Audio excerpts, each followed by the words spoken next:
Pokok bahasan yang akan kita bahas dalam hal ini yang pertama, tujuan kebijakan moneter.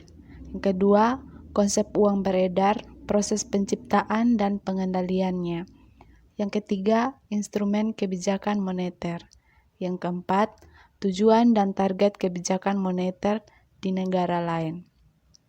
Yang kelima, penilaian aktiva produktif dan likuidasi bank.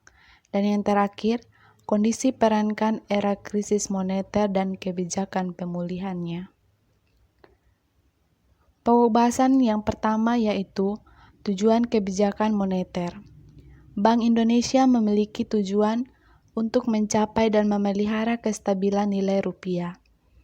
Tujuan ini bagaimana tercantum dalam Undang-Undang Nomor 23 Tahun 1999 tentang Bank Indonesia, yang sebagaimana diubah melalui Undang-Undang Nomor 3 Tahun 2004 dan Undang-Undang Nomor 6 Tahun 2009 pada Pasal 7. Kestabilan rupiah yang dimaksud mempunyai dua dimensi. Dimensi yang pertama yaitu kestabilan nilai rupiah adalah kestabilan terhadap harga-harga barang dan jasa yang tercermin dari perkembangan laju inflasi. Sementara itu yang kedua, dimensi terkait dengan kestabilan nilai tukar rupiah terhadap mata uang negara lain. Indonesia menganut sistem nilai tukar mengambang atau free floating. Namun, peran kestabilan nilai tukar sangat penting dalam mencapai stabilitas harga dan sistem keuangan. Kebijakan moneter adalah upaya untuk mencapai tingkat pertumbuhan ekonomi yang tinggi secara berkelanjutan dengan tetap mempertahankan kestabilan harga. Untuk mencapai tujuan tersebut, Bank Sentral atau otoritas moneter berusaha mengatur keseimbangan antara persediaan uang dan persediaan barang agar inflasi dapat terkendali, tercapai kesempatan kerja penuh, dan kelancaran dalam pasokan atau distribusi barang. Pada pokok bahasan yang kedua yaitu konsep uang beredar, proses penciptaan dan pengendaliannya. Di dalam membahas mengenai uang, yang terdapat dalam perekonomian sangat penting untuk membedakan di antara mata uang dalam peredaran dan uang beredar. Mata uang dalam peredaran itu merupakan seluruh jumlah uang yang telah dikeluarkan dan diedarkan oleh Bank Sentral. Mata uang tersebut terdiri dari dua jenis, yaitu uang logam dan uang kertas. Dalam demikian, mata uang dalam peredaran sama dengan uang kartal. Sedangkan uang beredar adalah semua jenis uang yang ada di dalam perekonomian, yaitu jumlah dari mata uang dalam peredaran ditambah dengan uang giral dalam bank-bank umum. Uang beredar atau money supply dibedakan menjadi dua pengertian, yaitu dalam arti sempit dan arti luas. Yang berikut ada teori-teori uang beredar. Di sini terdapat dua teori, yaitu yang pertama, money theory, kuantitas mengenai uang atau quantity theory of. Teori ini merupakan teori mengenai permintaan sekaligus penawaran akan uang, beserta interaksi antara keduanya. Sedangkan teori yang kedua, teori Keynes. Itu merupakan teori yang bersumber pada teori Cambridge, tetapi Keynes memang mengemukakan sesuatu yang betul-betul berbeda dengan teori moneter tradisi klasik. Pada hakikatnya, perbedaan ini terletak pada penekanan oleh Keynes pada fungsi uang lain, yaitu sebagai store of value dan bukan hanya sebagai means of exchange. 3. Instrumen kebijakan moneter. Kebijakan moneter merupakan langkah-langkah yang diambil oleh penguasa moneter, yaitu Bank Sentral atau Bank Indonesia, untuk mempengaruhi jumlah uang yang beredar dan daya beli yang dimiliki oleh suatu negara. Ada dua jenis kebijakan moneter yang dapat diambil sebagai langkah untuk mempengaruhi jumlah uang yang beredar. pembayaran dan kestabilan harga jual beli suatu barang. Tujuan kebijakan moneter. Yang pertama, untuk menjaga kestabilan dan pertumbuhan ekonomi, sehingga pertumbuhan ekonomi negara berjalan dengan baik dan sesuai harapan. Yang kedua, untuk menjaga stabilitas harga dari banyaknya jumlah uang yang beredar. Ketiga, untuk meningkatkan kesempatan kerja. Keempat, untuk memperbaiki posisi neraca perdagangan dan pembayaran jika negara mendevaluasi mata uang rupiah ke uang asing. Beberapa instrumen kebijakan moneter tersebut antara lain: yang pertama, Open Market Operation. Kebijakan operasi pasar terbuka merupakan instrumen kebijakan moneter yang diambil oleh bank sentral dengan menambah atau mengurangi peredaran jumlah uang. Yang kedua, kebijakan diskonto merupakan instrumen kebijakan moneter yang diterapkan bank sentral dengan menaikkan suku bunga untuk mengatasi inflasi. Yang ketiga, kebijakan cadangan kas merupakan instrumen dengan menaikkan atau menurunkan cadangan kas. Yang keempat, kebijakan kredit ketat merupakan instrumen kebijakan moneter dengan 5C, yaitu karakter, stability, collateral, capital, and condition of economy. Yang kelima, kebijakan dorongan moral merupakan instrumen untuk memperbaiki dan mengasihi jumlah uang yang beredar. Berikut tujuan kebijakan moneter. Bank Indonesia memiliki tujuan untuk mencapai dan memelihara kestabilan nilai rupiah.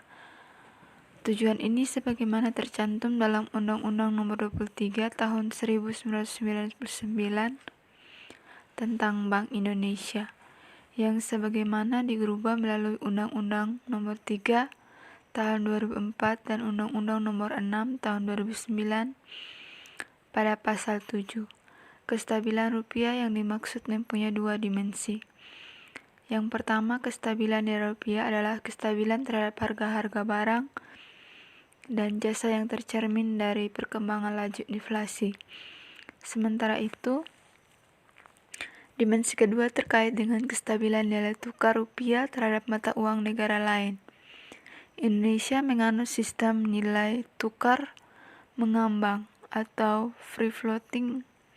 Namun, peran kestabilan nilai tukar sangat penting dalam mencapai stabilitas harga dan sistem keuangan. Tujuan terakhir kebijakan moneter adalah menjaga dan memelihara kestabilan nilai rupiah, yang salah satunya tercermin dari tingkat inflasi yang rendah dan stabil. Untuk mencapai tujuan itu, Bank Indonesia menetapkan suku bunga kebijakan B17 Day Reverse Repo Rate sebagai instrumen kebijakan utama untuk memengaruhi aktivitas kegiatan perekonomian dengan tujuan akhir pencapaian inflasi.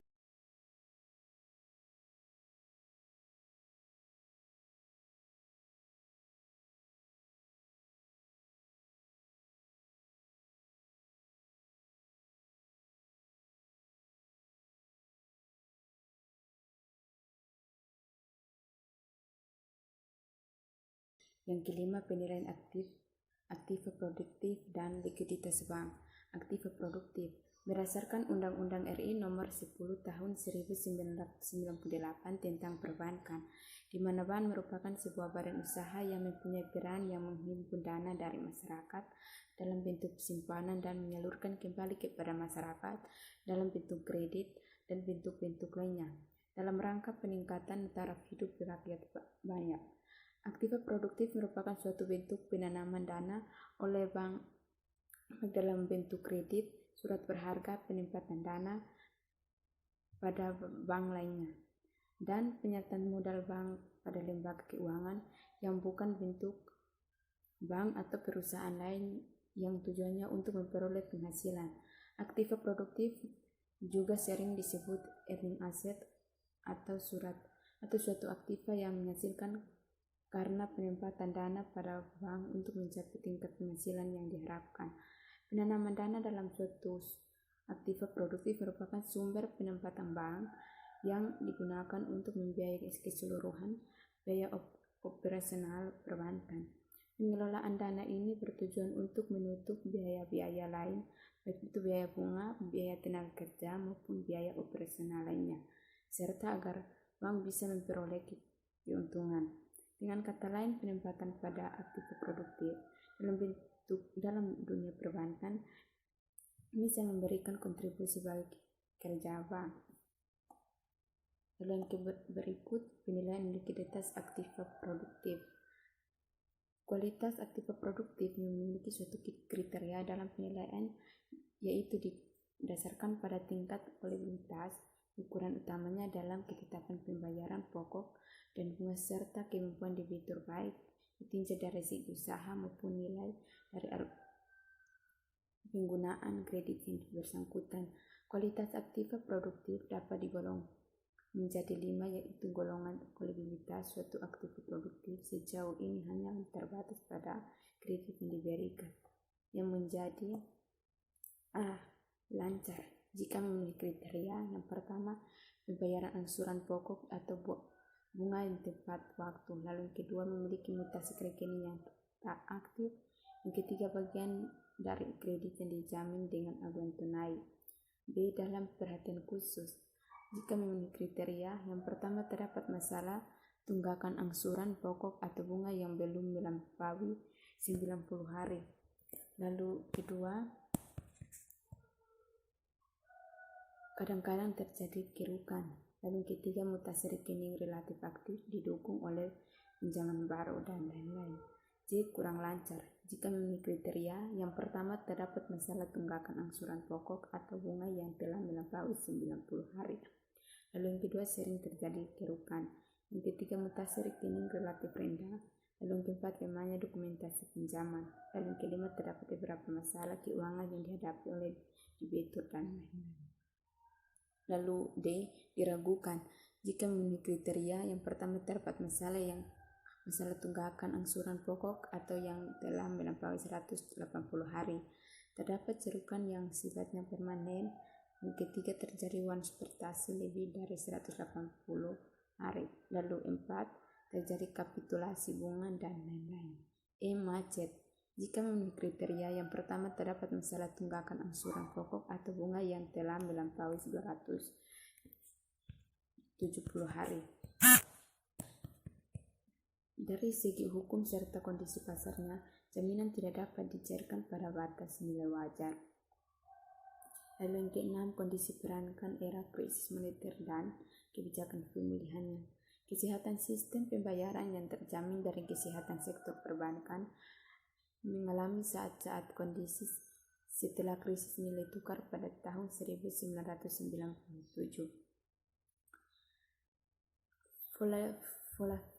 Volatilitas kurs dan suku bunga yang tinggi telah menyebabkan ketidakpastian dalam perekonomian yang secara langsung maupun tidak langsung mempengaruhi performa perbankan tanah air.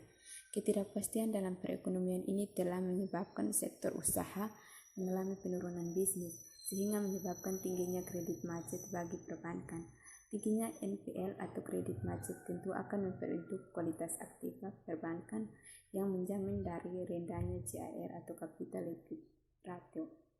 Keadaan ini juga diperburuk dengan kepanikan atau bangkrut yang dilakukan oleh sebagian penabung dengan menarik tabungannya secara besar-besaran sehingga menyebabkan keringnya likuiditas perbankan. Lalu berikut, dalam mengatasi krisis perbankan ada 4 kebijakan utama yang dilakukan oleh pemerintah dan BI pada saat krisis. Antara lain, yang pertama, pemberian bantuan likuiditas Bank Indonesia. Yang kedua, program penjaminan pemerintah. Lalu yang ketiga, pendirian Badan Penyihatan Perbankan Nasional atau BPPN. Yang keempat, restruktur